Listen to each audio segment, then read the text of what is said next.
Hola, muy buenas tardes. Vamos a iniciar la transmisión. Estamos esperando a Gustavo Wilches, que está intentando conectarse en este momento.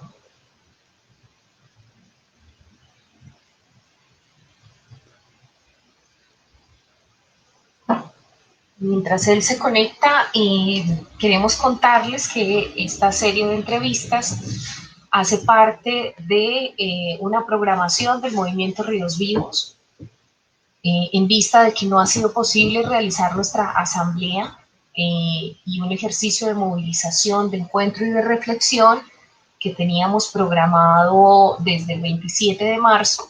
Hemos venido programando una serie de entrevistas. Después de esta del día de hoy, tendremos el día martes una entrevista tipo informe de cómo va el avance del caso que llevamos ante la JEP sobre la situación de los desaparecidos en el cañón del río Cauca. El abogado que nos representa, Alirio Uribe, va a estar con nosotros en este mismo espacio el día martes, y después va a estar con nosotros DH Colombia, con su equipo de trabajo, dándonos también un breve informe, también tipo entrevista para todos los integrantes del movimiento y para todas aquellas personas que nos acompañan, para que estén pendientes también la próxima semana. Dentro de la agenda que teníamos programada estaba una serie de encuentros con los equipos de abogados, el colectivo de abogados José Alvear Restrepo, la Comisión Colombiana de Juristas, DH Colombia, CIEL para la queja que llevamos ante el banco, y una serie de reflexiones como las que tenemos propuestas para el día de hoy, además de las que transmitimos esta semana, el día lunes, con instituciones, algunos encuentros con instituciones, todo eso en el marco de la asamblea, pero en vista pues de la situación del COVID, no pudimos adelantar esas actividades. Esperamos poder realizarlas en vivo y en directo, pero bueno, por el momento tenemos estos medios online.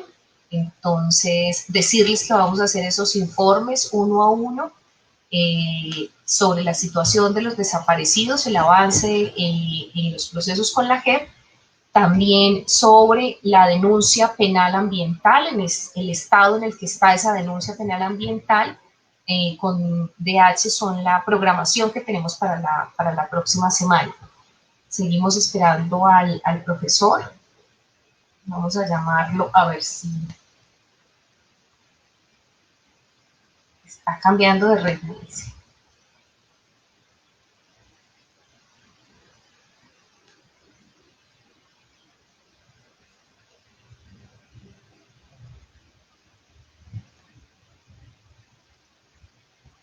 Me dice que ya entró, pero no lo vemos.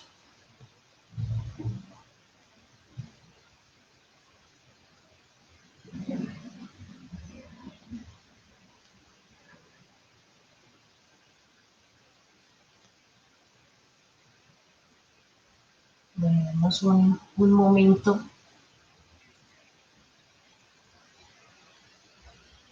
A ver qué fue lo que pasó.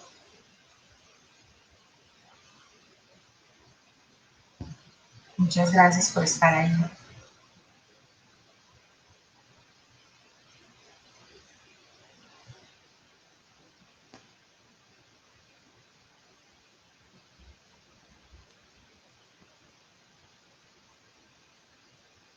No puede entrar al link.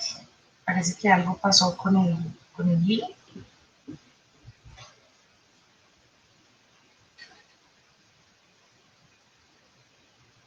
Muchas gracias a las personas que se están conectando. Van 48 personas. Vamos a ver si pasó algo aquí con el link. ¿Me ves ya ahí? ¿Me ves? Sí.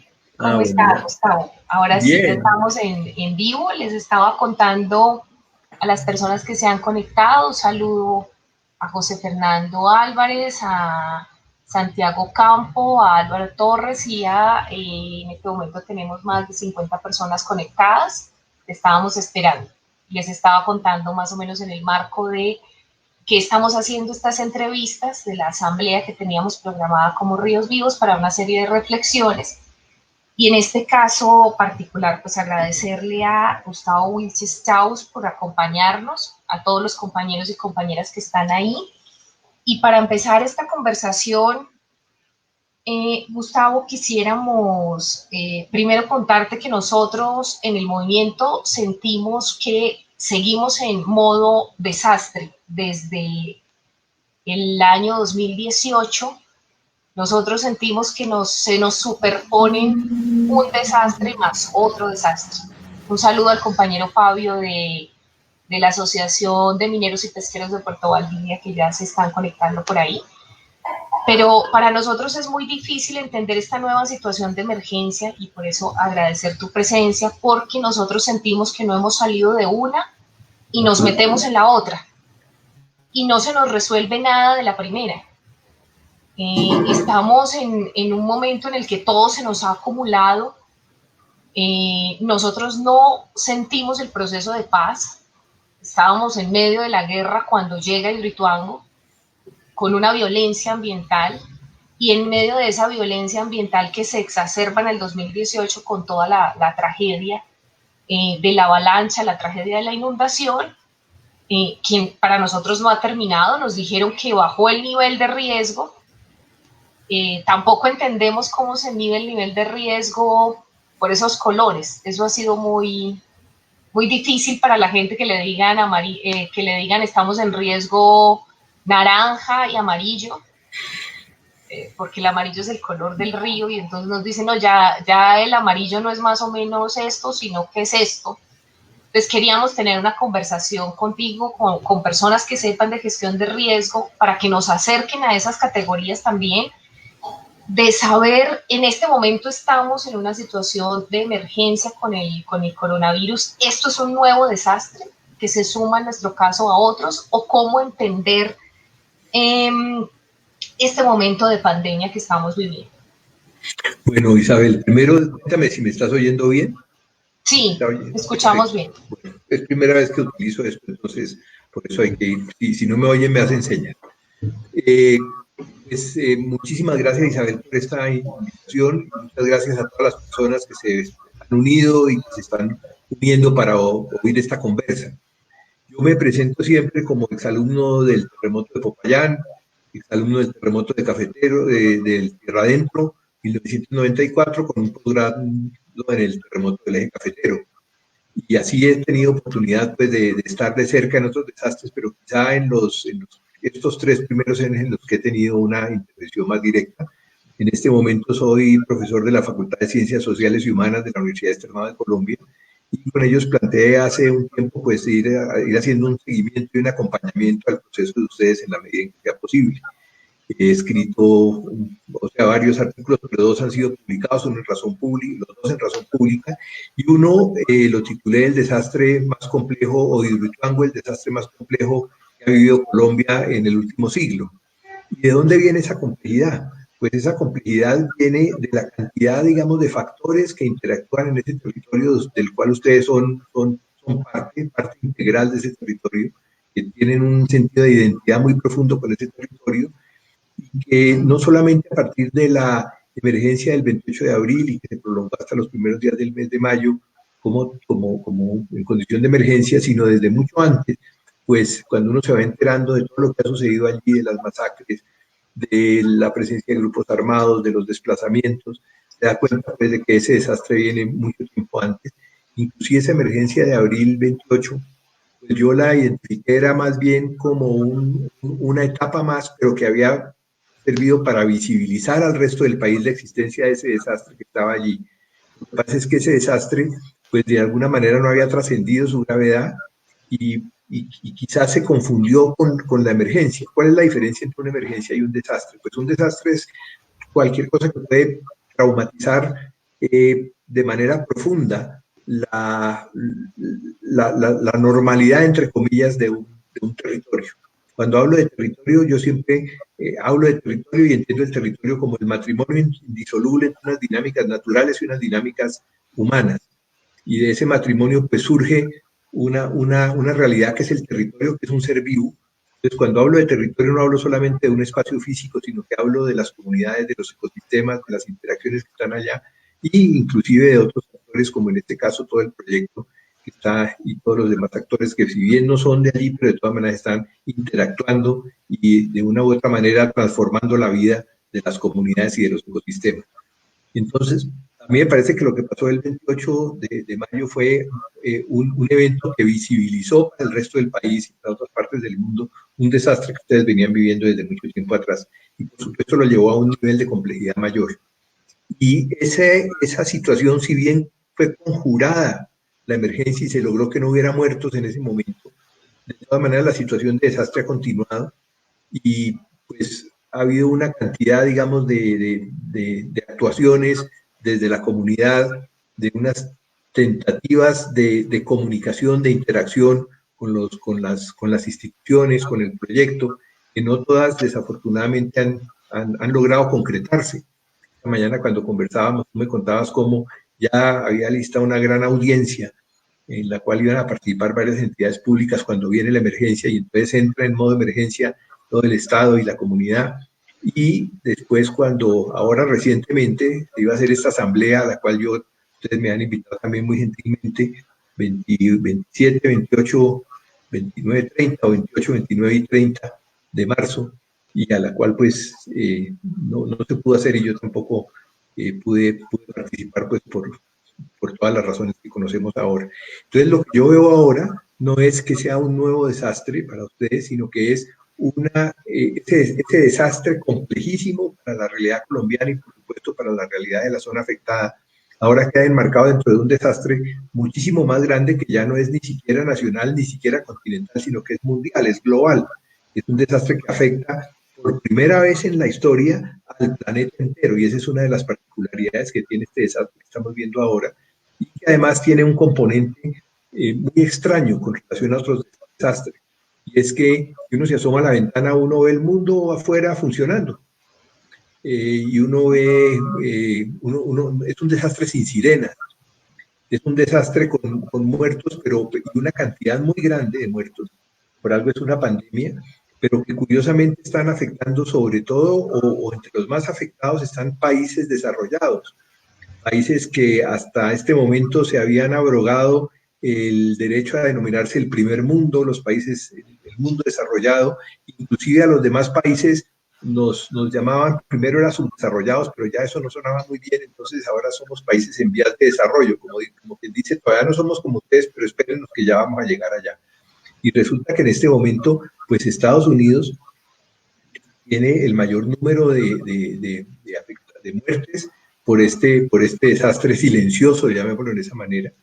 Es un desastre que obliga a la gente a encerrarse en sus casas, al contrario de los otros, como los terremotos, las erupciones volcánicas. O sea, esos no son, los terremotos y las erupciones volcánicas no son desastres ni los huracanes, son fenómenos naturales, pero que cuando llegan a un territorio, sus efectos se materializan en un territorio que es vulnerable, entonces inmediatamente esos fenómenos naturales generan un desastre.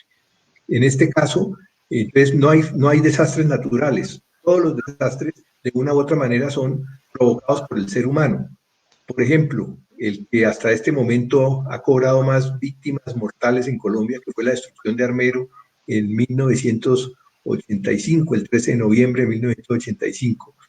Pues fue un desastre desencadenado primero por una erupción volcánica no muy grande, pero que genera un deshielo más o menos el 6% del casquete de hielo del volcán Nevado del Ruiz Comandai, y esa erupción en sí misma no generó muertos, pero esa erupción desató una avalancha, un flujo de lodos que acabó con la ciudad de Armero, entre otros sitios que también quedaron muy afectados, pero la principal afectación, como sabemos, fue Armero, donde murieron entre 20 y 25 mil personas. Entonces alguien podría decir, eso fue un desastre natural porque lo provocó una erupción volcánica. No, eso fue un desastre debido a que la memoria humana es tremendamente fugaz, y resulta que ya 2 veces antes esa ciudad que se llamaba Armero, cuando fue destruida en 1985, ya había sido construida este asentamiento humano en el mismo sitio en donde por tercera vez volvió a construirse. Entonces, realmente, ¿qué fue? La erupción volcánica es parte de la dinámica de la naturaleza, pero cuando se encuentra que en esos espacios de intimidad el río Lagunilla se había pedido para él, o que el volcán se había pedido para él y había dicho, mis flujos de lodo bajan por el río Lagunilla, no se metan ahí, y por tercera vez se vuelve a construir una ciudad donde ya 2 veces antes asentamientos humanos habían sido destruidos, pues entonces genera ese desastre. Pero fíjate que la erupción en sí no mató a nadie, fue el impacto del flujo de lodo sobre una ciudad que se había atravesado en el camino que el volcán ya había advertido muchas veces que le pertenecía. Por eso en esa lista... Es como admite uno que le digan a lo que sucedió con Hidroituango un desastre natural, porque es el alegato que hizo EPM ante las aseguradoras internacionales, ante el BID, y ese discurso cuando uno llegaba a ese espacio es que no, esto es un fenómeno de la naturaleza porque esa montaña es muy débil o es muy frágil y ¿cuál natural? Porque no estamos hablando del volcán, no estamos hablando de un comportamiento, digamos que fue que las comunidades nos atravesamos ahí para usar el mismo ejemplo, porque en ningún momento en la historia del cañón ha ocurrido algo así. Claro, hemos tenido movimientos en masa por las pendientes que tenemos un cañón profundo, pero había un manejo cotidiano de los movimientos en masa, tanto así que unas veredas se llaman La Nueva, entonces está Llanadas y La Nueva Llanada, porque la vereda tuvo que correrse para el ladito precisamente porque ahí se vino un movimiento en masa y casi que esas tierras que eran de tradición colectiva lo permitían esa movilidad social, que decían volvemos a hacer estas casas, que no son grandes casas, que son casas muy humildes, muy sencillas, que la misma comunidad tiene capacidad de volverlas a hacer. Entonces no era una dificultad tampoco para la comunidad como no lo ha sido para los que viven alrededor del río, las crecientes del río. Pero llega la obra y sí se vuelve una dificultad, pero lo venden ante el mundo como un asunto natural. Pues mira, yo pongo un ejemplo siempre que es muy duro, pero porque yo pertenezco a un grupo que se llama la Red de Estudios Sociales sobre Desastres, que se creó en los años 90, a principios de los años 90, y la primera publicación de la red se llama Los desastres no son naturales.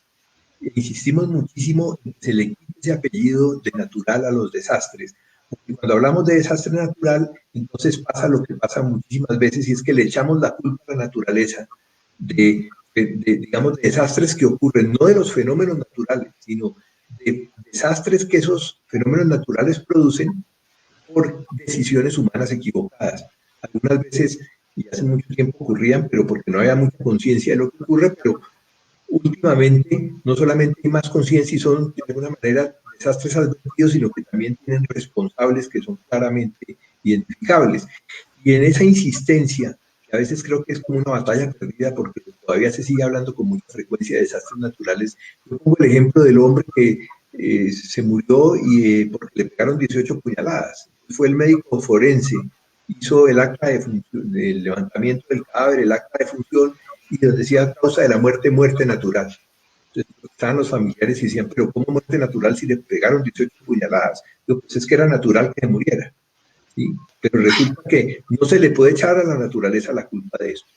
Entonces, ahí tú también tocaste un tema que es muy importante, y es mirar esto que ha sucedido con Hidroituango también desde el punto de vista de los derechos del agua.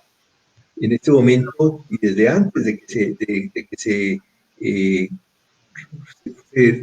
se reconociera que el río Cauca, así como el río Magdalena, como otros ríos de Colombia, el primero en Colombia fue el río Atrato, y antes en Nueva Zelanda, 2 en la India, y esto cada vez ha ido cogiendo más auge, desde la gestión del riesgo, desde eso que ahora se llama gestión del riesgo. Yo he venido tratando de entender por qué algunos fenómenos de la naturaleza se convierten en desastres, y por eso mi blog se llama Aguaceros y Goteras. Todo aguacero es una bendición, pero si mi techo tiene goteras, la mera posibilidad de que haya un aguacero, no una gran tormenta, sino el aguacero es una bendición, todos los días se puede convertir en una amenaza, y si cae el aguacero se puede convertir en un desastre. Pero el desastre no está en el aguacero, sino está en las goteras. O sea, el gran aliado son las goteras que han determinado que se vuelva vulnerable mi casa. Entonces, todas estas, digamos, entre los derechos fundamentales del río, el primero es el derecho a existir. Y el principal derecho del agua es el derecho a existir. Entre otras cosas, es importantísimo insistir en eso, que parece tan obvio, porque es que el derecho humano al agua, como un bien fundamental sin el cual la vida es imposible, está ligado a que le respetemos al agua el derecho a existir, porque si no existe agua, pues entonces pues tampoco los humanos vamos a tener derecho a acceder al agua. Y esto también parece una exageración, pero resulta que cada vez somos testigos de más ríos muertos, de más ríos que desaparecen, de más ríos que se secan en muchas partes del mundo, pero en Colombia también. Entonces, han ido desapareciendo ríos, se han ido secando, se han ido desviando. Hay ríos que ya no desembocan porque antes han sido, digamos, acaparada el agua antes de llegar a la desembocadura y sencillamente desaparece en el camino y, por supuesto, quitándole entonces a la gente el derecho fundamental a existir. El derecho a fluir, el derecho a correr libremente, el derecho a expandirse en temporadas de lluvias. Aquí no tenemos invierno y verano como en los países con estaciones, pero tenemos temporadas secas y temporadas de lluvia.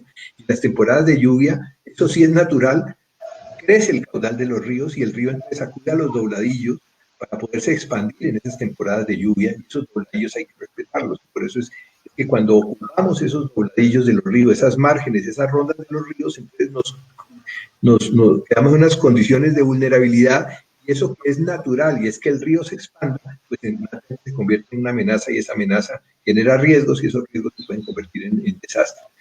Entonces, aquí uno de los grandes problemas que ha habido es, uno, la tentativa de quitarle al río Cauca el derecho a fluir, que no es la primera vez que ocurre. El río Cauca es un río sobre el cual ya hay varias represas, y varias represas que han generado unos conflictos sociales muy grandes.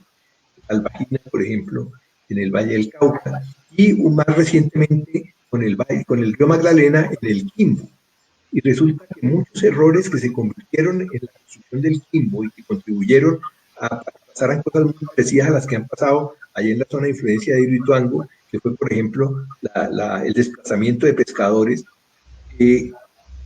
Errores, por ejemplo, el de talar la vegetación en la zona, en el valle que iba a ser inundado, en donde quedó atajado el río, y no retirar el material vegetal. Y resulta que ese error vuelve y se repite otra vez allá en Hidroituango. Y precisamente cuando se taponaron el tercer túnel por el cual el río estaba ejerciendo su derecho a fluir después de haber puesto la presa, precisamente, como ustedes saben, fue taponado precisamente por material, por troncos y todo esto que había quedado en el fondo, porque se cometió exactamente el mismo error que se cometió en el Quimbo. Entonces se pregunta uno cuál es la capacidad de aprendizaje que tenemos los seres humanos. ¿Será que después de este desastre sin antecedentes por el que está pasando la humanidad y por el que está pasando el planeta Tierra, vamos a aprender por las buenas o nos va a tocar aprender por las malas? Yo pienso que volvemos al tema de la falta de memoria, y esto que tú me decías ahora, y el nombre de los asentamientos, el nombre de las veredas, la nueva, ¿cómo era el otro? No, simplemente ya nada, y las otras que se iban creando es la nueva claro. Nueva de la... Ah, bueno, la nueva tal, claro, pero eso está en la memoria de la gente. Fíjate que si en la calle 12, en la Candelaria en Bogotá, se llama la calle del volcán. Y alguien podría pensar que es por la leyenda de que Montserrat es un volcán, pero Montserrat está mucho más adelante. Es que en el lenguaje popular a los flujos de lodos, inclusive a los deslizamientos, se los llama volcanes. Porque ese nombre, la calle del volcán, es un recordatorio de que por ahí bajaban flujos de lodo. ¿Y por qué bajaban por ahí flujos de lodo? Porque debajo de esa calle está enterrado el río San Agustín. Y entonces resulta que queda el nombre, pero cuando nos vamos olvidando del significado de los nombres, de la toponimia, entonces, digamos, nuestra memoria se va perdiendo, porque la memoria humana es muy fugaz. Yo soy de Popayán, y en Popayán hay una torre que se llama la Torre de Belén. Fue una torre hecha en el siglo XVII, cuando ya Popayán había sido destruido varias veces por terremotos. Y en la base de la Torre de Belén, que es una base cuadrada, en cada cara hay unas, que es un Padre Nuestro, pues, no sé exactamente es un Padre Nuestro, pero sí es a la Divina Providencia para que no sea total la ruina de Popayán, uno a San José para que nos dé una buena muerte, un Padre Nuestro a Santa Bárbara para que nos proteja de los rayos. ¿Eso qué es? Este es un recordatorio en el patrimonio, en ese hito del patrimonio cultural, recordando que ese es un sitio de rayos. El Popayán es un sitio donde caen rayos. Y el otro es un Padre Nuestro a Jesús para que nos proteja del Comején, que se debe haber sido a San José, que era el carpintero. Pero es que cuando se construyó esa cruz, Popayán ya había sido destruido varias veces por terremotos. Ya se sabía algo que reaprendimos los popayanejos en 1983, y es que el gran aliado de los terremotos es el Comején. Porque si hay un sismo, es un fenómeno natural, un terremoto, pero las edificaciones, la estructura de madera de las edificaciones está llena de comején, entonces no aguanta el movimiento del sismo y colapsa. Entonces fíjate tú que una de las cosas fundamentales que hay que ir recuperando, y ojalá las escuelas comenzaran eso, desde los niños desde chiquito a recoger la memoria, la historia, los nombres indígenas. Por ejemplo, hay unos recordatorios. Una de las quebradas que se desbordó precisamente el 31 de marzo, un aniversario del terremoto de Popayán, que se desbordó en Mocoa, se llama La Taruca. ¿Y qué quiere decir la taruca? La taruca es el venado que salta. Si una quebrada se llama La Taruca, se llama el venado que salta, puede ser que había un venado saltarín allí, pero puede ser también que la taruca está saltando y cambiando de cauce, que fue lo que hizo el 31 de marzo de hace unos años. Entonces, ese desafío, digamos, de encontrar el sentido de los nombres es importantísimo, y es una recomendación, porque una de las cosas que yo he venido pues insistiendo mucho ahora y desde antes es que hay que aprovechar los desastres como escuelas. O sea, después de un desastre no se puede suponer que seguimos iguales, sino que hay que transformarse.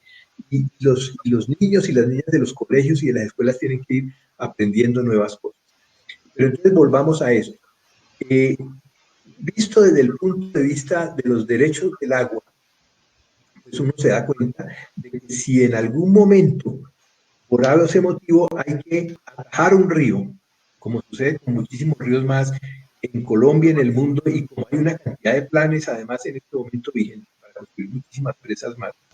Entonces, hay que aprender a preguntarle al río, bueno, ¿y con usted cómo arreglamos? ¿Cómo le reponemos ese derecho para que después no tenga que reclamarlo por las malas?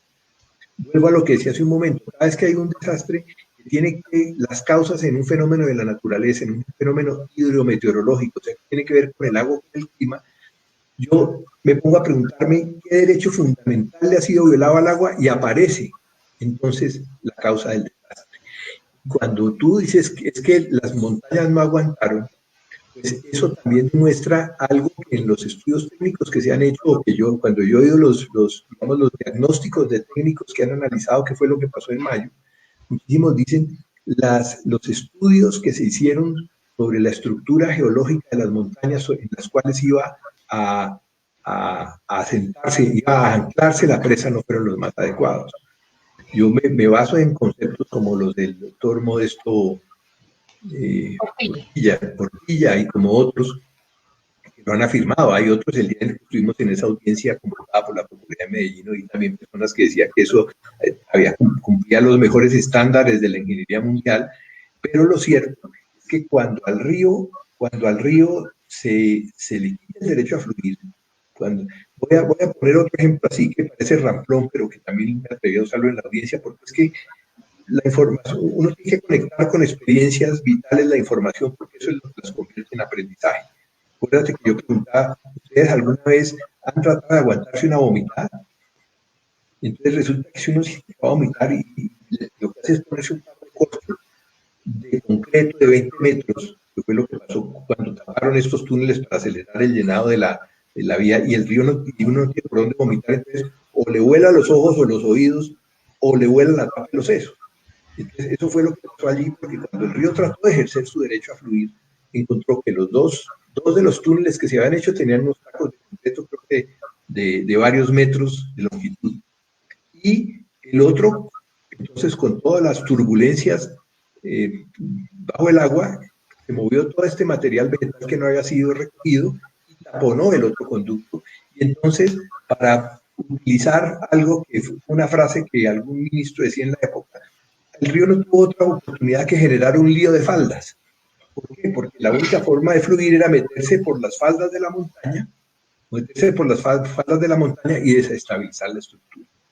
Entonces, Gustavo, pero el problema, y ahorita lo decías, es cómo develamos la responsabilidad, los responsables de esto que definitivamente no es la naturaleza, no es el río, no somos las comunidades, porque siempre quedan los responsables como ocultos. Y también me llama mucho la atención es porque el ejercicio de la participación, para eso necesitamos información, eso que tú acabas de contar es precisamente porque pudimos buscar información, pero no nos la dio la empresa.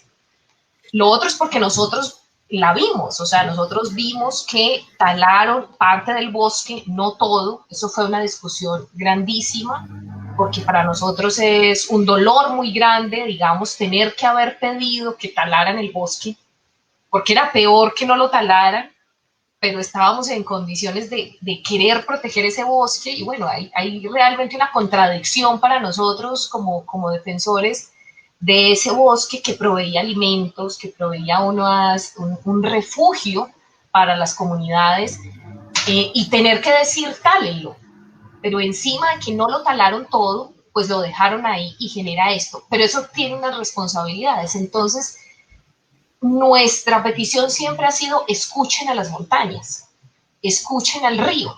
El río tiene cosas que decir, pero ni siquiera nos escuchan a nosotros, Gustavo. Entonces, precisamente por eso esta conversa nos llama mucho la atención y es por qué pareciera ser, es lo que sentimos ahora, con la situación de emergencia que se está viviendo con el COVID, que en todos los desastres no se escucha a la comunidad. Hay un silenciamiento en eso que dices, me gradué del terremoto, me gradué tengo el doctorado en esta otra situación de crisis. Esto es un común denominador, en todo se nos quiere acallar a los ciudadanos, se nos quiere quitar esa voz, no tenemos acceso a la información, es otro patrón que podríamos decir, es que ¿por qué los datos hoy no están liberados? Y todos los ciudadanos no tenemos derecho a tener día a día, pero no con el espectáculo bochornoso que hacen en los medios masivos, que lo ponen a uno es nervioso, sino datos en tiempo real, cuántas camas hay, todo lo que necesitamos saber, cuántos muertos, porque también tenemos esa desconfianza de que nos están diciendo mentiras, y eso nos pasa todo el tiempo en Individual. Primero, la voz de la empresa no es legítima, porque nos mintió una y otra vez, todavía nos sigue mintiendo. Entonces ya nosotros pues no podemos confiar. ¿Cómo confiar hoy en el gobierno que nos está diciendo que los muertos que van en Colombia son esos? Nos genera desconfianza, porque nos ha mentido varias veces también. Lo mismo nos pasa con Hidroituango. ¿Cómo acceder a una información y si realmente hay un patrón en todo tipo de emergencias en el que se oculte la información, en el que se le niegue la posibilidad de la voz al humano y pues mucho más a los no humanos, cuando dicen que este desastre del COVID no tiene nada que ver con el ambiente, como me contabas, pues es negarle nuevamente la posibilidad de que la naturaleza hable, es que nosotros nos metimos en ese bosque y ahí salió ese virus. No es responsabilidad digamos, hay un fenómeno claro de la zoonosis. Entonces, ¿por qué negarlo? Tajantemente negarle esa voz a la naturaleza. mira, yo espero que una de las cosas que aprendamos como especie a raíz de esta situación tan extraña que estamos viviendo, que por supuesto es un desastre desde todos los puntos de vista, por la cantidad de muertos, por la cantidad de personas enfermas, contagiadas, por la crisis económica general, por la crisis de hambre que está generando en muchísimos sectores. O sea, es un desastre en todo el sentido de la palabra, pero además es un desastre que de alguna manera venía anunciando. Lo que nos tomó de sorpresa fue que ese desastre que pensábamos que se iba a manifestar ya como una arremetida muy grande del cambio climático, que a su vez también es el sistema inmunológico de la Tierra tratando de deshacerse de una plaga. Así como cuando a nosotros nos cae un virus o una bacteria, producimos fiebre y entonces el sistema inmunológico produce fiebre para salir de ese virus que lo está afectando. Así el sistema inmunológico de la Tierra, que es el conjunto de todos los sistemas que antes llamábamos capas, la atmósfera, la hidrosfera, la criosfera, etcétera, pero que realmente no son capas, sino que están entrelazados unos con otros, así como nuestro sistema digestivo, circulatorio, nervioso, están entrelazados unos con otros. Entonces, ese sistema de la Tierra produce una fiebre que se llama el cambio climático. Y es una advertencia clara que mucha gente venía diciéndolo, ojo, que esto es lo que ha dicho y los humanos hemos obligado al planeta a producir fiebre, ¿sí?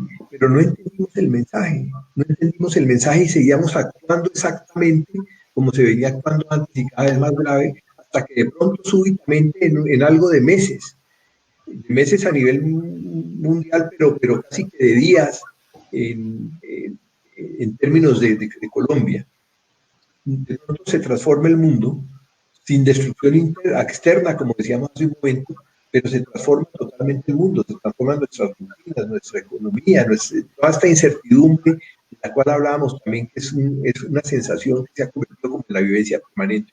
En este momento la tiene toda la humanidad, salvo me imagino que estos que dicen que esto es apenas una pandemia más, que esto no tiene, no, yo creo que si uno tiene una mínima sensibilidad, y uno está medianamente informado sobre lo que está pasando, estamos en un momento de cambio total. ¿Qué esperamos que salga de aquí? Esperamos que salga de aquí una especie humana más humilde, más sensible, más capaz de oír la voz de la naturaleza, que cada vez necesita menos intermediarios porque cada vez habla más claro. Es como cuando hay un trueno, alguien no tiene que explicar que ese trueno es porque va a llover, sino que ese trueno es un anuncio claro de la naturaleza de que muy probablemente va a caer una tormenta. O sea, cada vez la naturaleza habla más claro y hay que oírla. Entonces, ojalá lo entendamos, ojalá esa manera machista como nos hemos venido relacionando en los últimos 100, 150 años con la naturaleza, esa manera machista, impositiva, inclusive racista, como que nos hemos venido relacionando entre nosotros, todo eso ha conducido a esta crisis que estamos viviendo nosotros hoy. Una crisis que no es, desde mi punto de vista, no es un nuevo desastre para la región de la zona de influencia del proyecto, sino que es un factor que complejiza todavía mucho más lo que está pasando, porque ahora, además de las amenazas, digamos, de carácter hidrometeorológica, de qué puede pasar si hay, por ejemplo, un fenómeno de la Niña y se satura la capacidad del desagüe, ¿cómo se llama? Vertedero.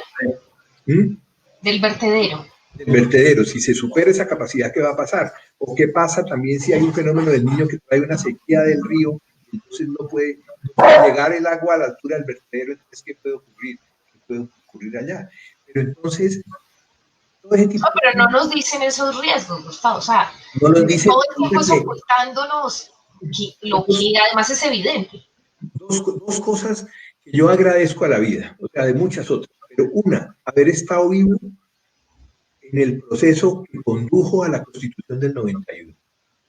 Y en ese proceso hubo una cosa importantísima, que queda en el preámbulo de la Constitución, que dice que Colombia es una nación, un Estado participativo. Cuando habla de Estado se habla de todo el conjunto, no solo de las instituciones públicas, no solo del gobierno, sino del conjunto de sociedad organizada, que es participativo. Y en el artículo 79 de la misma Constitución, que son los derechos ambientales, se dice que las comunidades tienen derecho a participar en las decisiones que afectan su derecho a un ambiente sano.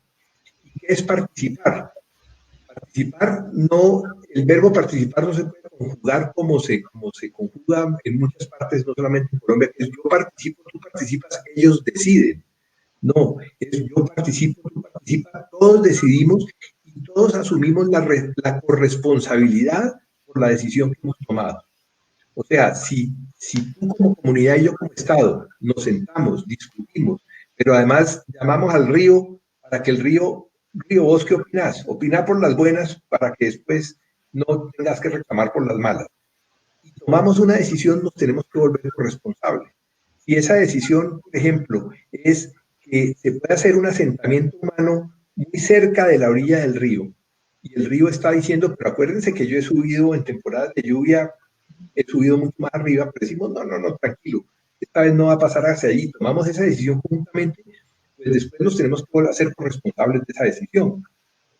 Y entonces, resulta que ese derecho a la participación es fundamental, pero tú lo dijiste ahora, yo no puedo participar sin información suficiente. Yo no te puedo decir a ti, venga, la invito, vamos a jugar cartas. ¿Qué juego vamos a hacer? No, un juego que se llama el reloj. digo cualquier nombre porque tengo un reloj, fue lo primero que me ocurrió. ¿Cómo se llama el reloj? Bueno, ¿y cuáles son las reglas del juego? No, son secretas. Lo digo porque nosotros en mi casa fuimos dos hijos, mi hermana que es 12 años mayor que yo y yo. Y cuando estaba chiquita yo abusaba un poco de esa diferencia de edad y la invitaba cada rato a jugar cartas. Y entonces, pero entonces yo le decía así, pero las reglas las pongo yo y son secretas. Y entonces yo comenzaba a poner cartas y de pronto le decía, perdió. ¿Y por qué? Pues por tal cosa, pero usted no me había dicho, no, porque las reglas son secretas. Bueno, vamos a jugar otra vez. Entonces yo pongo las reglas, decía mi hermana. Y entonces ella comenzaba a darme cartas y de pronto me decía, ganó. Y eso yo lo hablo porque le muestra como la honradez mental de mi hermana, que es una belleza, ¿no? Ella ponía las reglas secretas, pero si yo ganaba, pues yo ganaba. Entonces, nadie se puede meter a un juego de cartas si las reglas las pone el otro y son secretas. Yo puedo jugar cartas, pero tengo que saber cuáles son las reglas de ese juego. ¿Sí? Entonces, ¿cómo puedo yo participar si no tengo información suficiente?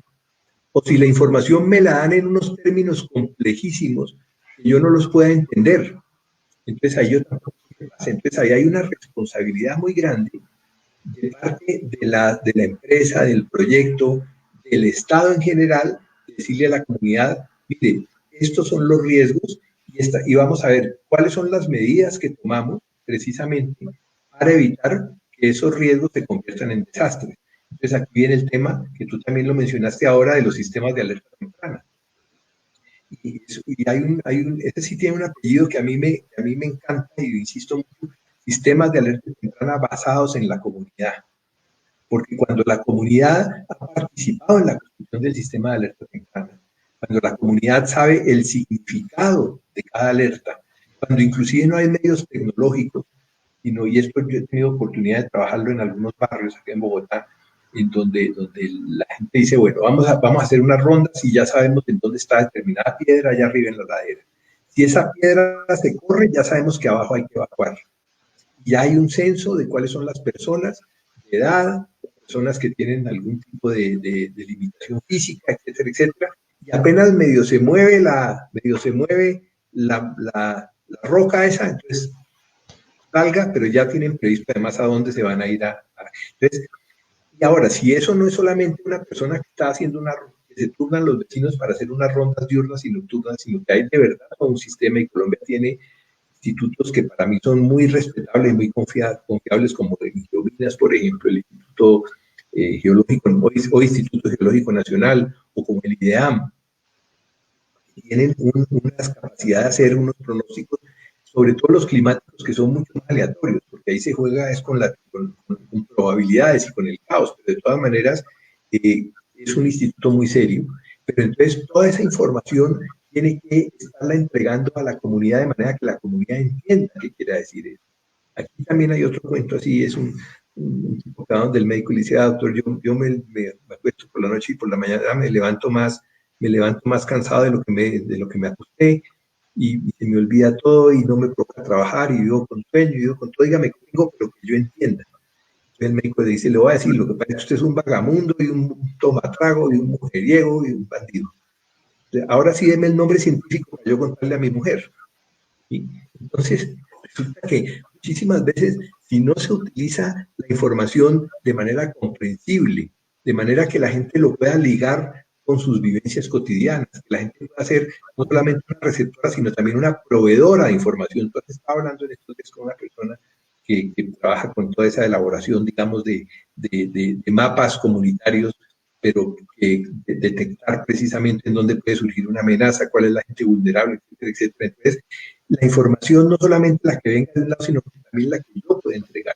Eso lo vemos cuando vamos donde un médico. Cuando vamos donde un médico y el médico nos oye, y el médico nos dice, bueno, ¿y qué es lo que usted siente? ¿Y por qué ahora siente eso? ¿Y por qué siente eso? ¿Y en dónde le duele? Etcétera, etcétera. Y entonces también el médico le da una información a uno, pero entonces el proceso de curación se da en ese intercambio entre el médico y el paciente. A uno el médico no lo cura ni los remedios lo curan, sino que lo cura esa interacción, porque también nosotros somos seres vivos que tenemos una capacidad de sanación. Cualquier médico, ya sea un médico alópata de la llamada medicina occidental, o ya sea un acupunturista o un terapista neural, cuando pone unas agujitas, lo que está haciendo es fortalecer la capacidad de sanación del organismo. ¿Sí? Entonces, aquí estamos frente a un organismo enfermo que se llama el cañón del río Cauca, del Bajo Cauca. Y ese cañón necesariamente es un organismo vivo que tiene una capacidad de sanación, está representado en los ecosistemas, está representado en el río, está representado en las comunidades, y el papel de quienes están desde afuera, ya sea en alguna medida como generadores de la amenaza, pero otros que llegan a tratar de solucionar el problema, el papel es fortalecer a los actores locales para que esos actores locales realmente, dentro de los cuales yo anoto los humanos y no humanos, puedan realmente recuperarse y ayudar a sanar ese río. Y seguramente de allí va a salir de esas, cuando uno diga, bueno, ya se logró sanar el río, no va a ser igual a como era antes, pero no va a ser peor a lo que era antes, sino que tiene que ser mejor. Por eso una de las cosas que hemos en nuestras conversaciones sugerido es cómo cualquier medida que en este momento se tome con miras a reducir la vulnerabilidad frente al coronavirus es una medida que a su vez tiene que contribuir a la sanación del cañón. De hecho, es una medida que de todas maneras habría debido tomar aunque no hubiera venido el coronavirus. Por ejemplo, fortalecer nuevamente la autonomía alimentaria. La autonomía alimentaria que de unas comunidades depende de su relación con la tierra con mayúscula, con el planeta, pero también con la tierra minúscula, con la tierrita, con el suelo. Para los campesinos, para los pescadores depende de su relación con el río. Para los pequeños mineros depende también de su relación con lo que hay en el subsuelo.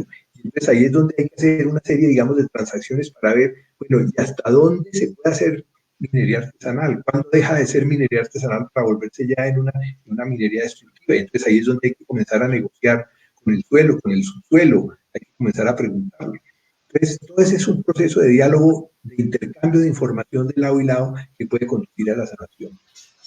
Gustavo, hacen una pregunta y es si en algún momento la incertidumbre, la hace una compañera del movimiento, Aime, un saludo muy especial, si la incertidumbre que se presenta en todas estas situaciones,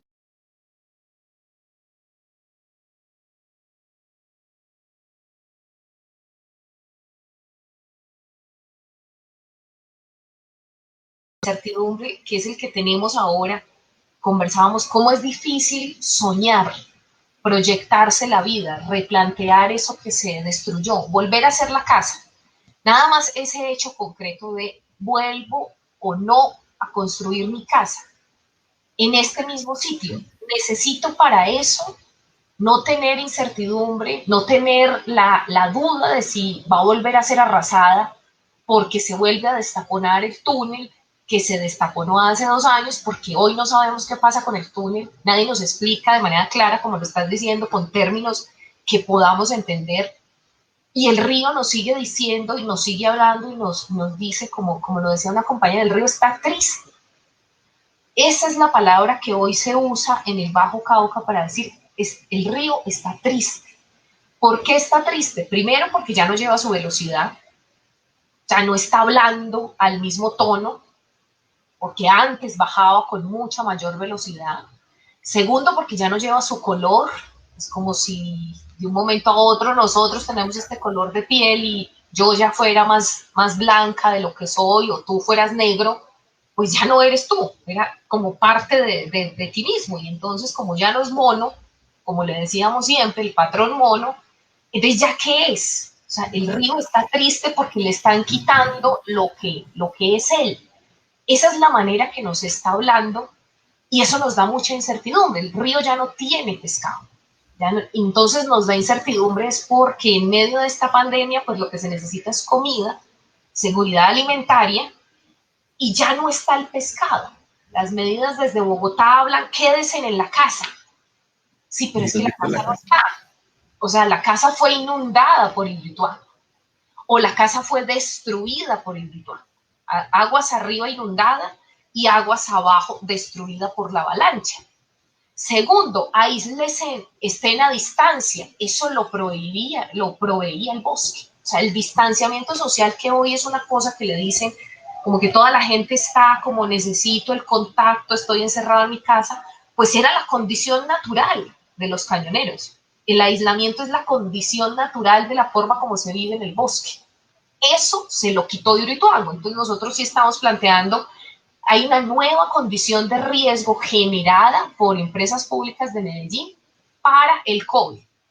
¿Por qué? Porque llevó a la gente a vivir en condiciones de hacinamiento a los cascos urbanos y ese riesgo no estaba antes, porque ellos vivían de manera dispersa en el cañón. Entonces, hoy hay una situación de riesgo que no se tenía antes. Pero la pregunta es muy interesante y es ¿cuándo se viola un derecho por imponernos una situación de incertidumbre que antes no teníamos? Y que además Claro, parece no tener fin.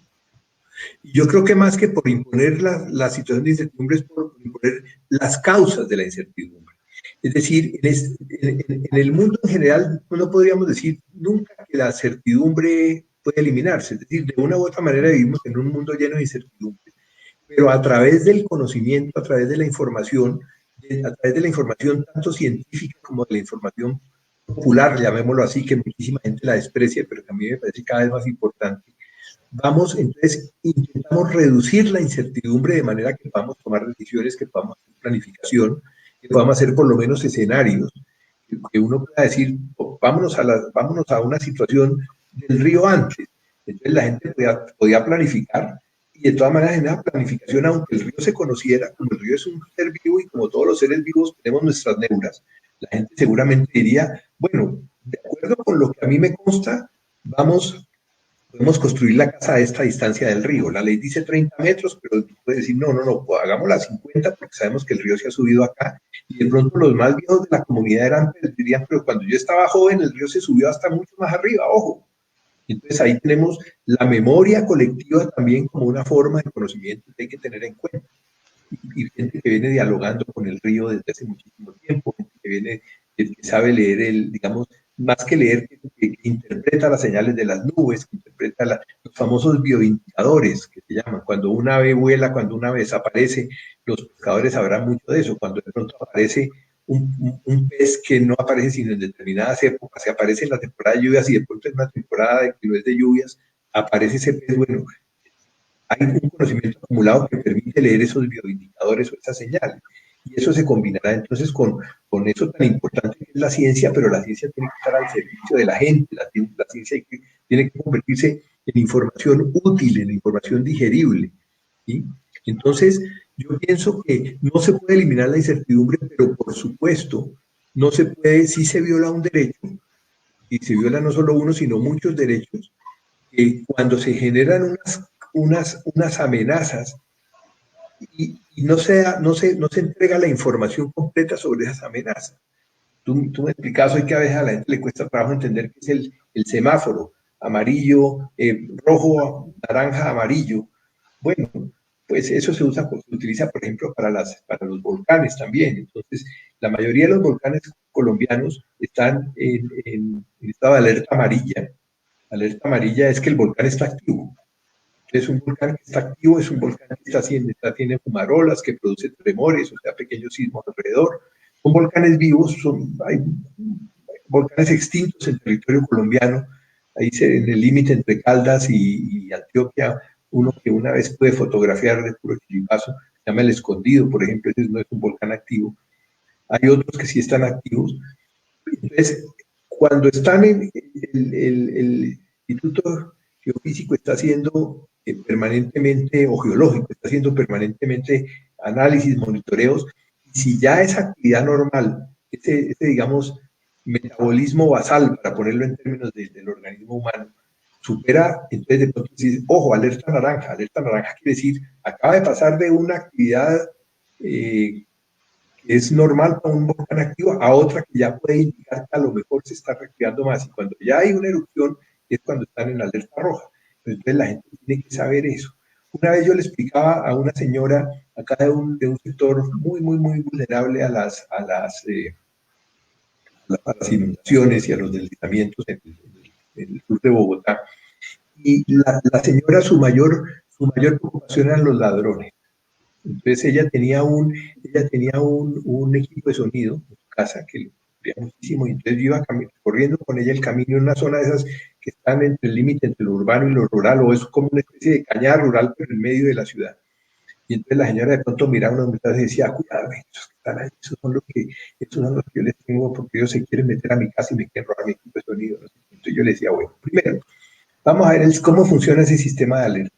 Primero hay una que es la alerta verde, que esa no existe formalmente, pero yo le decía, la alerta verde es nuestra manera de comportarnos en nuestra relación con los demás y con la naturaleza permanentemente. O sea, yo no tiendo la cama porque va a venir visita, yo tiendo la cama porque aunque yo viva solo y no vaya a venir nadie, pero yo la tiendo porque cuando me voy a acostar por la noche me quiero acostar en una cama que esté tendida y no una cama que haya pasado todo el día revuelta.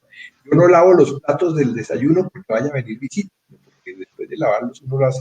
Entonces, uno diría, yo no tiro basura al río, no porque me puedan venir a vigilar o porque pueda venir una temporada de lluvia muy fuerte, sino porque los ríos no son para tirar basura. Entonces, eso es una cosa. Pero segundo, alerta amarilla.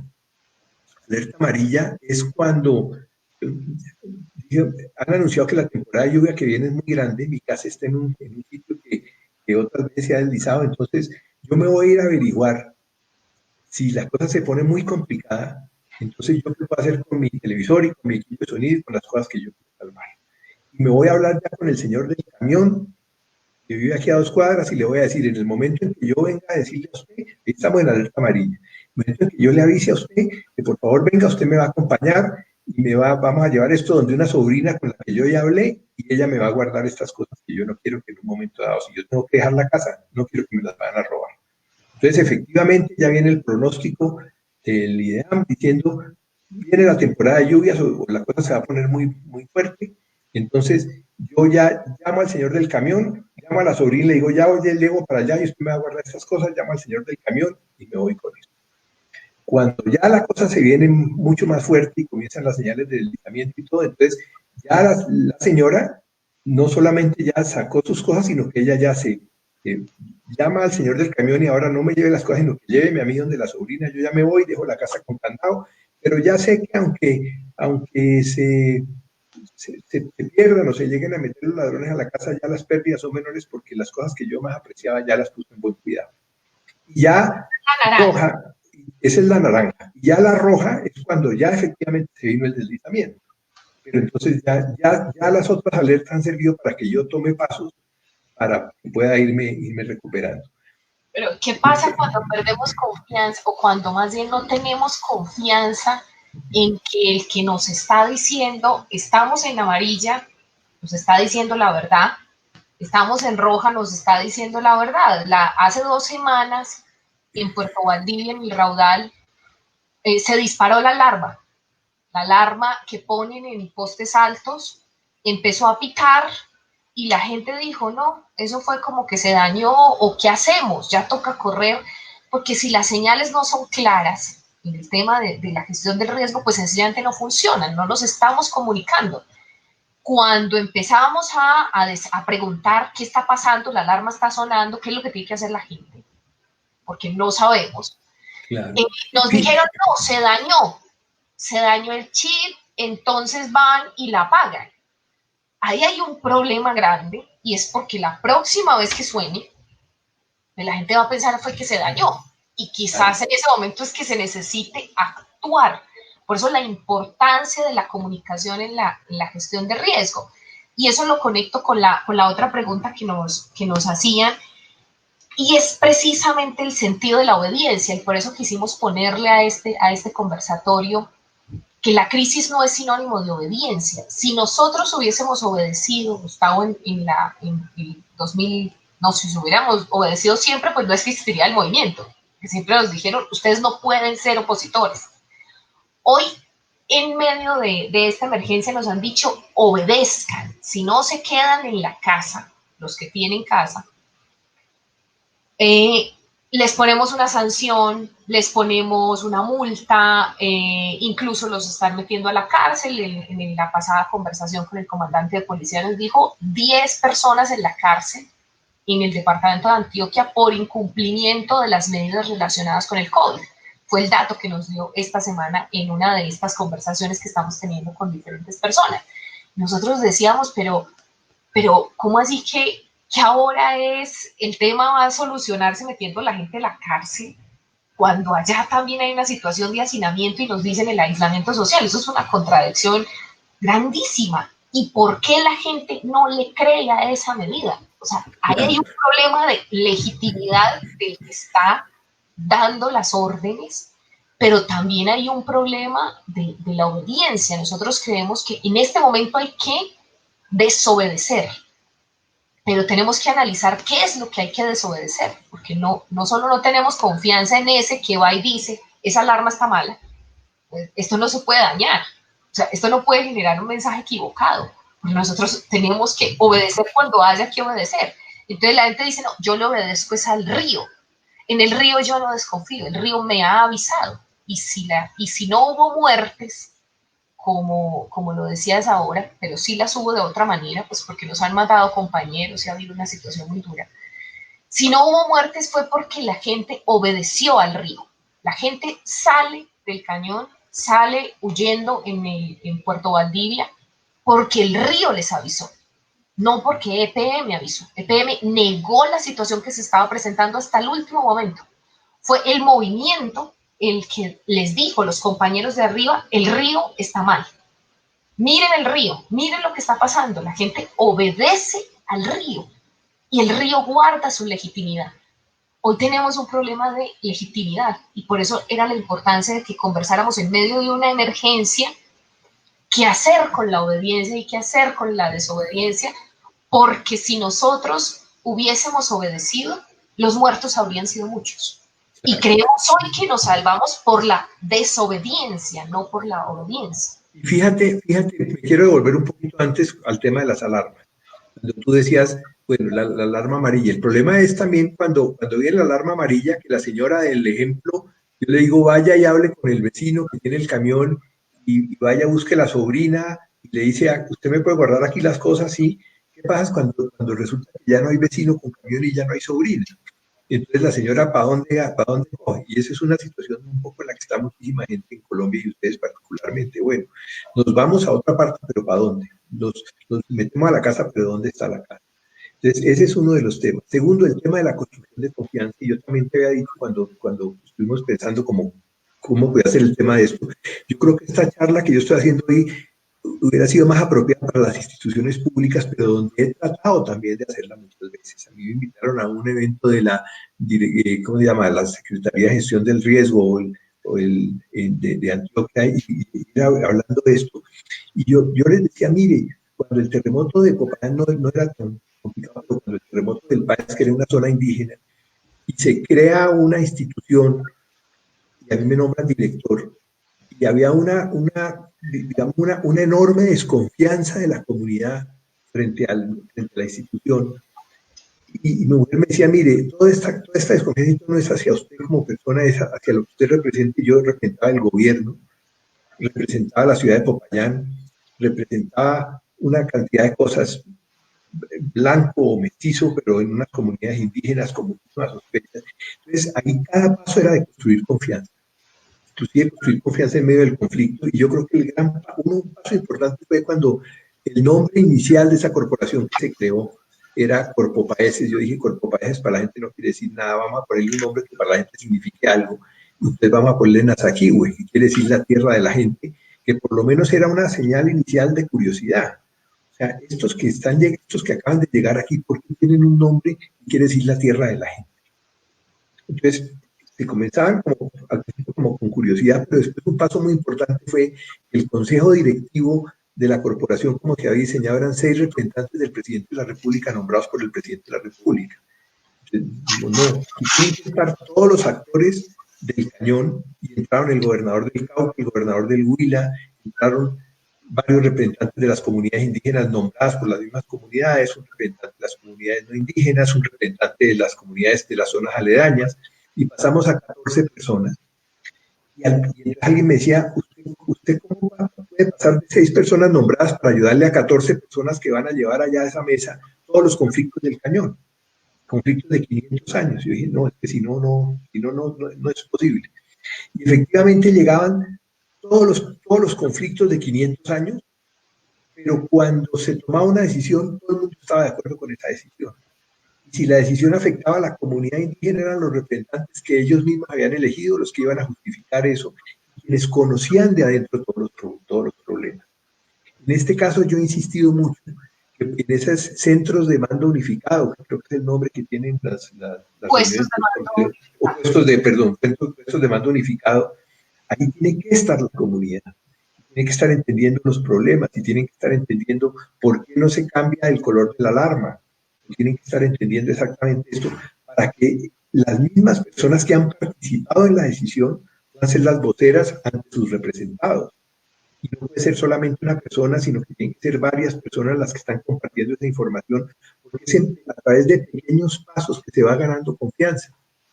Y entonces ese es un desafío enorme que tiene el Estado colombiano en sus distintos niveles, desde el nacional, el departamental, el municipal, que pueda irse construyendo confianza, pero en los pequeños pasos.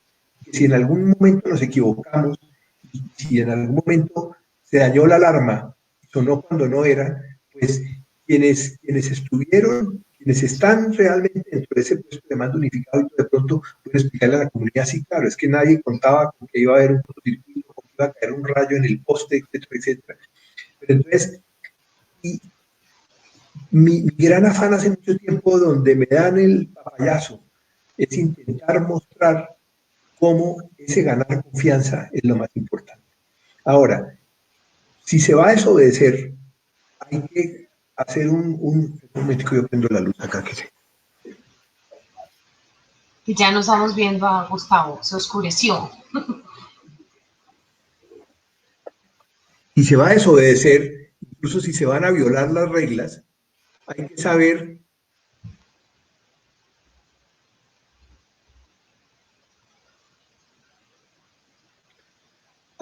si el resultado de esa violación de las reglas nos va a favorecer o no. Espérenme que yo estoy aquí enredadísimo. Cuando yo estaba chiquito siempre me habían dicho, usted tiene que mirar, ¿me están oyendo? Sí.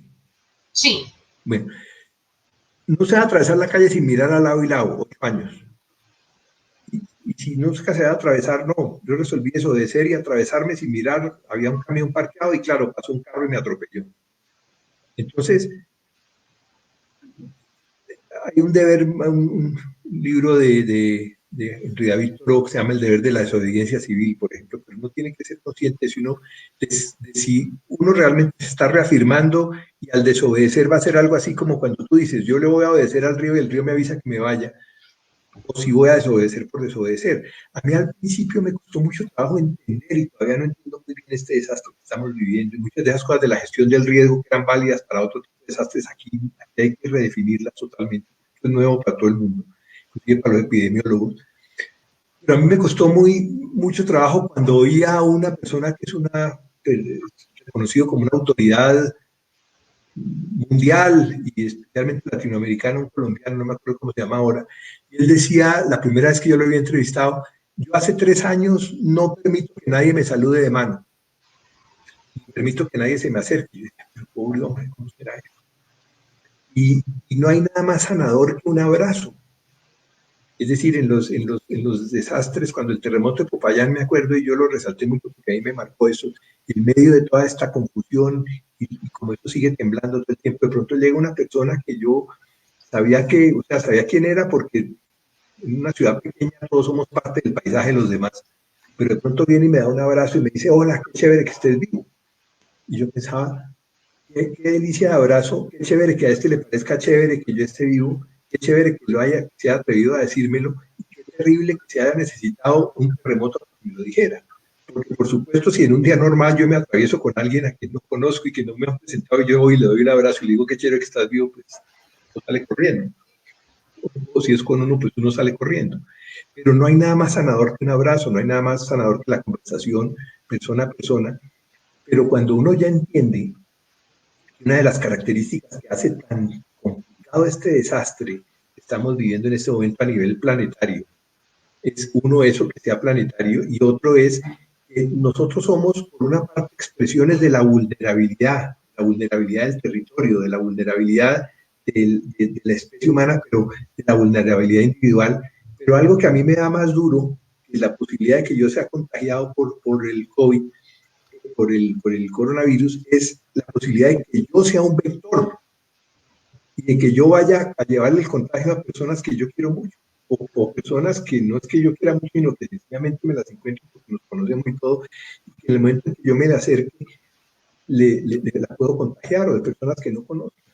Entonces, en este momento, digamos, si yo no tomo un mínimo de precauciones, que en este momento ya entiendo por qué es que hay que tomarlas, ese acto de desobediencia se convierte casi que en un suicidio. Y no solamente un suicidio, sino que si yo me convierto en una amenaza para los demás, pues entonces también es una cosa terrible. Entonces, aquí tenemos que buscar la manera digamos, hasta qué punto podemos relacionarnos personalmente. Para mí esto es difícil, ya vieron todo el problema que yo tengo con el audífono, y como lo veo al revés, entonces no sé si esto sí está en el lado derecho o el izquierdo. Tengo complicaciones con eso. Para Pero, todos. claro, inclusive me preocupa muchísimo, ya entrando a los terrenos de la ciencia ficción, qué tal que ese virus que muta muy rápido llegue a mutar y se vuelva un virus que afecte a los computadores. Pero bueno, ya entramos en otro terreno, pero de todas maneras, eso que es la cercanía física, eso que es el abrazo, que es el encuentro, que es el oler al otro, eso tenemos que ver cómo lo vamos respetando y esperar que no se prolongue muchísimo. Pero lo que entiendo y lo creo firmemente, es que, digamos, lo que están planteando en otras sociedades, en donde se ha pegado una disparada tremenda a esto de que no, salga la gente que eso es pura ridiculez y simplemente como usar un tapabocas.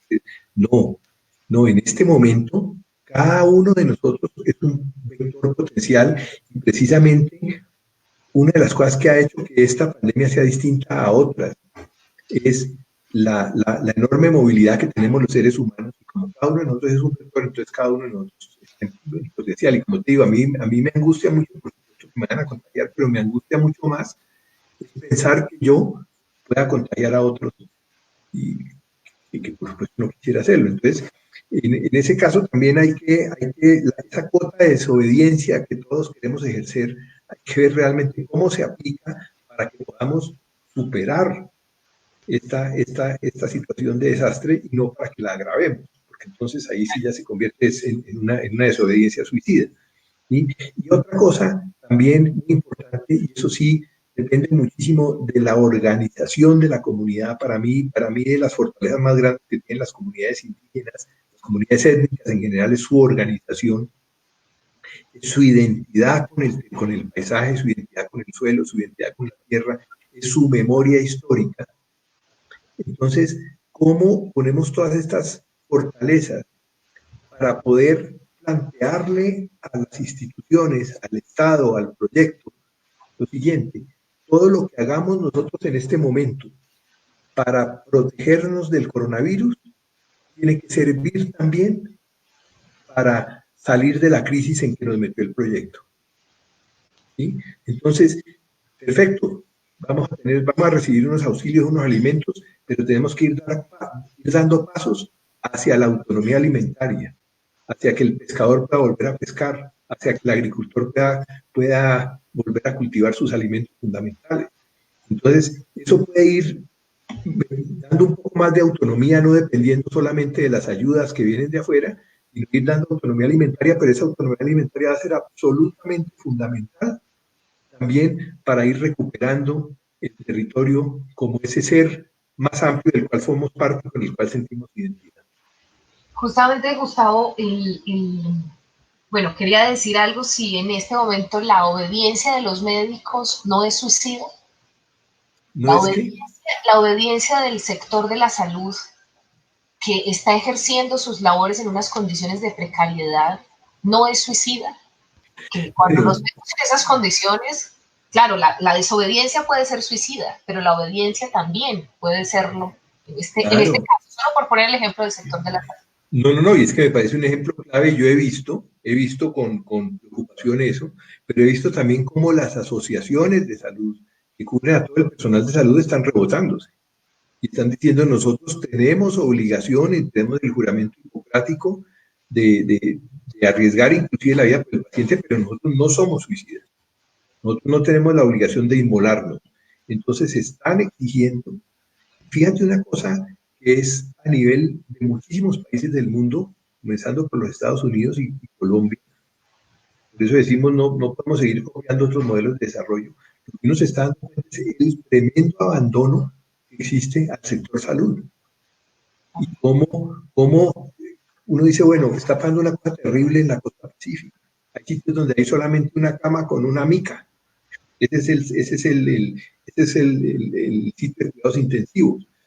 Pero resulta que vemos como en España, en Estados Unidos, en Italia están pasando cosas similares, ¿no? Entonces, todo el sector médico está en este momento no diciendo no vamos a cumplir nuestro juramento hipocrático, sino que exigimos unas condiciones mínimas que nos garanticen seguridad. Cada persona del sector salud que se muere, cada trabajador del sector, es un terrible indicador porque ellos son absolutamente fundamentales en el sistema inmunológico de toda la comunidad.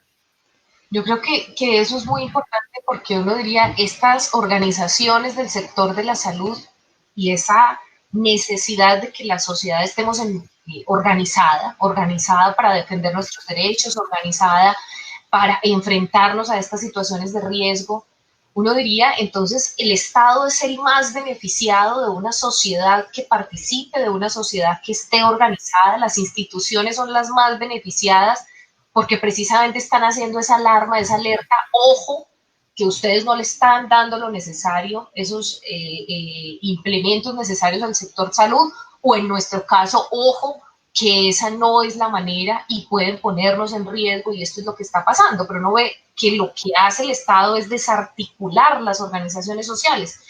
Y solo por poner el ejemplo, cuando ocurre la avalancha del Rituango, no se nos olvida, aprovechando la presencia de los compañeros de Puerto Valdivia, que han estado muy juiciosos escuchando esta conversación, no se nos olvida cómo la gente pidió, déjenos estar juntos en el mismo albergue a los que somos de Ríos Vivos, que ya estamos organizados, que tenemos unos liderazgos, que tenemos, digamos, una forma de conocernos, de saber quién es más fuerte en una cosa, para la logística, para la comida, para los niños, para las embarazadas, un montón de cosas que en situaciones de emergencia tienen que activarse de la sociedad, cómo se organiza, y lo que hizo en ese momento el Estado, la institucionalidad es separen a todos los de Ríos Vivos, mándenlos para albergues distintos porque son un peligro, porque son los que van a denunciar, porque son los que se van a quejar, porque son los que van a decir que todo está mal porque no les gusta nada. Entonces uno dice, ese proceso de tantos años de organización se perdió porque pudimos haber hecho unos albergues no en esas condiciones tan terribles que tuvimos, sino porque ya teníamos una estructura organizativa que ayuda en estos momentos de emergencia, y lo que hizo el Estado fue fracturar. En este momento nosotros sentimos que el Estado está haciendo lo mismo. Las medidas tomadas por el COVID no solo discriminan a la población rural, sino que no están atendiendo a las necesidades de que la gente tenga autonomía. Nosotros poníamos el ejemplo en estos días que analizábamos, y es como si hoy el río tuviese los peces, si no hubiese cerrado esa compuerta, la gente no tendría el problema del hambre que se tiene hoy, porque necesitábamos el río como fuente de abastecimiento de comida. Hoy se está generando una dependencia de otros, denme comida, porque nos quitaron el pescado. Pero no solo hicieron eso, le dicen a la gente, no, es que se acaba el transporte de las personas, solo queda el transporte de la comida. El pequeño productor, el de un bulto de plátano, un bulto de yuca, lo monta en el transporte público, en el de personas. No tiene la capacidad de tener un camión para transportar comida. Y esa es la discriminación de esas medidas que hacen que nosotros digamos, si no desobedecemos, es decir, ya en la forma como producimos, en la forma como nos transportamos, pues no vamos a poder sobrevivir, porque las medidas que está tomando hoy el gobierno, no la de confinarnos, estar distanciados, pero otras en relación a la producción, el tipo de semillas, los agrotóxicos, los agroquímicos, pues lo que van a hacer es enfermarnos, así como están enfermando al suelo, así como están enfermando al agua. Mira, yo creo que hay muchísimos ejemplos en Colombia en los cuales ustedes pueden inspirarse porque están funcionando. Y muchos son protagonizados por comunidades indígenas, precisamente alrededor de la seguridad alimentaria, alrededor de la agroecología. Están construyéndose indígenas y no indígenas también. ¿Sí? Están construyendo como un nuevo modelo de relación entre la gente y la naturaleza. Y digamos, la agroecología como un medio ¿para qué? Para construir una sociedad basada en la equidad, en la solidaridad, en la reciprocidad, etc. Entonces, esos gérmenes del futuro posible ya son reales y yo creo que ahí hay muchísima posibilidad de hacer unos intercambios. Hay varias publicaciones, la UNIC está sacando varias publicaciones, hay otros libros, a mí me invitaron a hacer el prólogo de uno, y en este momento se va a poner en la página web, porque no, pero ahí hay unas cosas inspiradoras en ese sentido. Ahora, yo digo, como una persona que fue Estado en dos momentos muy críticos, terremoto de Popayán, terremoto del eje cafetero, para el Estado es mucho más conveniente, mucho más práctico, mucho más útil, voy a ponerlo en estos términos, pelear con una comunidad organizada y con líderes legítimos, que concertar con una comunidad desorganizada y con líderes que no son representativos. ¿Por qué? Porque uno puede formar su clientela, pero resulta que esas concertaciones realmente no son así. En cambio, si tú, a través de un proceso de contradicciones, de discusiones, de ir a oír el río, la falla geológica se movió, el volcán, tú puedes ir avanzando un pasito, puede que después discrepes. Si llegamos, nos sentamos a una mesa con 100 conflictos, pero nos ponemos de acuerdo en algo, ya vamos a tener nomás 99 conflictos, pero en eso que nos pusimos de acuerdo vamos a ir avanzando. Y en ese avance nos encontramos otro punto en común, entonces ya discrepamos de 98 cosas, pero ya tenemos dos. Y en esas dos podemos ir encontrando otras soluciones.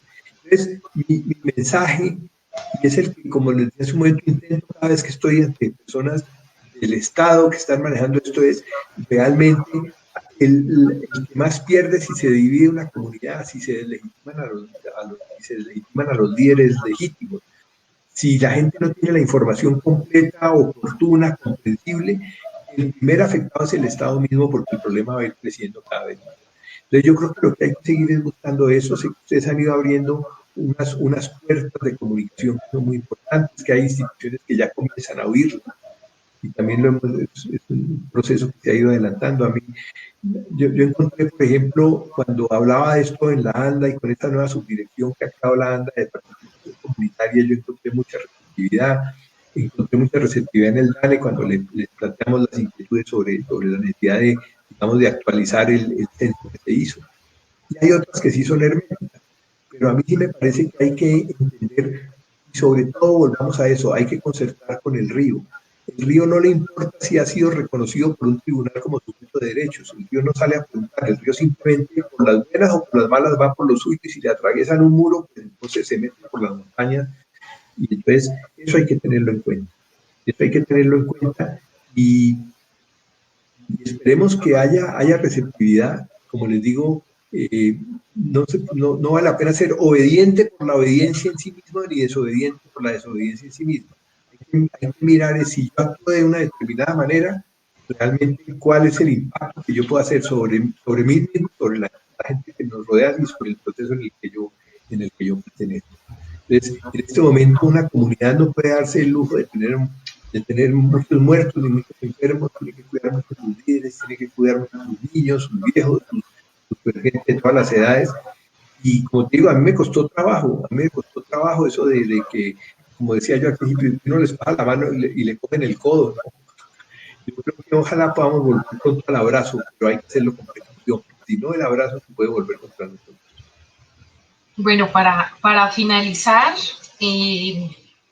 saludamos la presencia del doctor Luis Carlos Pineda, director de participación de la Contraloría. También han estado en este chat personas de la institucionalidad, escuchando también este mensaje de Gustavo Wilches de la importancia de las comunidades organizadas. Nosotros lamentamos que haya líderes de la comunidad cooptados por las empresas, eso no nos ayuda, de que haya confrontación entre las comunidades quisiéramos que esos problemas se resolvieran precisamente para abordar este gran problema que tenemos del desastre del Ituango. Agradecer mucho a Gustavo Vilches por estas reflexiones y como les decía en un principio, vamos a seguir conversando, tratando de adelantar esas conversaciones que se nos quedaron pendientes de nuestra asamblea, de la movilización, de la gestión del pliego que construimos de manera colectiva las organizaciones sociales de base, los pescadores de Boca Chicos que también están aquí escuchándonos del kilómetro 14 y 15 de Valdivia y Tarazá, esas peticiones concretas que a través de ese pliego, un pliego sencillo pero muy sentido de las comunidades que creemos es un primer paso para avanzar en esa concertación de la que nos hablaba ahorita Gustavo, y es precisamente el escuchar a la gente que tiene ese entendimiento ancestral del río, ese entendimiento que también se da hacia la voz de las comunidades que han heredado ese conocimiento de sus abuelos, de sus tatarabuelos, y esa necesidad de que escuchemos. Y finalmente decirles, nosotros estamos muy preocupados con los abusos de poder que se están presentando con la sombrilla del COVID.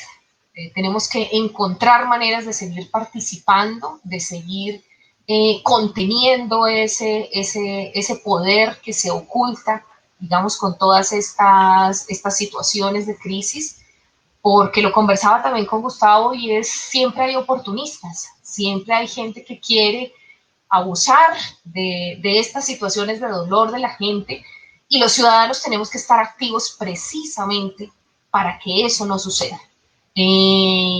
Nos dicen de la Contraloría que también un espacio posible para hablar con el doctor Luis Carlos, eso está muy bien para que también en estos escenarios virtuales tengamos esos espacios de conversación entre las comunidades y la institucionalidad, precisamente para avanzar en estas angustias que tenemos, y es que los demás problemas no se han suspendido, los demás problemas están ahí, siguen acrecentándose, además de la pandemia y de la crisis con el coronavirus.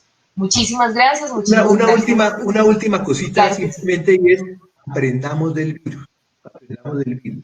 Y si en estos diálogos, este diálogo muy grato que tuvimos hoy con la presencia de estas personas, y saludo también a las personas de las instituciones que nos están acompañando. Y aquí hay algunas cositas, hay algunas esporas que ustedes consideran que es útil, que ayudan a la reflexión, que ayudan a construir verdad, que ayudan a construir esperanza, que ayudan a construir autonomía de las comunidades, aunque cada uno le cuente a dos o tres, cada uno contagie a dos o tres de esas pequeños virus de esperanza, yo creo que podemos entonces generar una cosa muy grande. Es decir, si así como se puede generar desconfianza, podemos dar unos pequeños pasos hacia generar confianza en el otro, hacia estar animados al diálogo, etc., eso también puede volverse viral. Claro que sí. Una pregunta me están haciendo, Gustavo, no nos dejan ir, es que hay dos personas que han insistido en una pregunta, y es ¿cuál es la importancia de la Ley Orgánica de Ordenamiento Territorial en la gestión de riesgo?